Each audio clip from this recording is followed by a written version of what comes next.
I have something that I really want to ask. Now, you've been literally like across the globe, different continents, all these countries. I want to ask you about happiness and wealth, because you've been to countries that are not as wealthy, right? And even parts of China. You know, you have Shanghai, Beijing, all these super, I don't know, high buildings and all that. Yeah, and then there are, these families, village farmers you meet in the mountains and in other countries with different religions. Do you see some correlation between how happy people are and with how wealthy they are?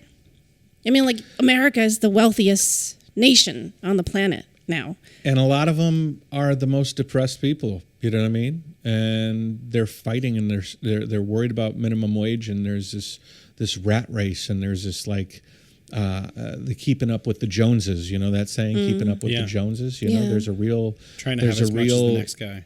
Yeah, and a lot of the next guy that you're trying to keep up with is buying everything on credit, you know. And he's, you know what I mean? I met that family in China, actually. A friend of ours who we thought was insanely rich. It turns out they had 20 million RMB in debt.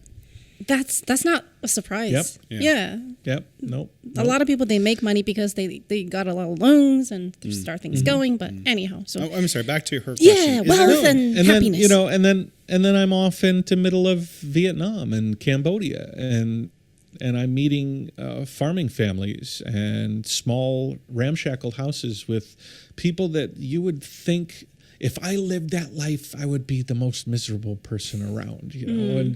And yet these people are probably happier than most people I've met in the world, you know, and they're satisfied in their, you know. I think that the key is that I've learned, especially living in Asia, is being able to provide a better opportunity for your kids. So like even these people who are, you know, that were, in my Western perspective, poor, impoverished, you know, even in China, you know, you saw a lot of impoverished people, but they're doing so much better than their parents, and their kids are going to do so much better than them. And there was this fulfilling idea that you're working towards a better goal in there's life. Hope. And you see there's hope.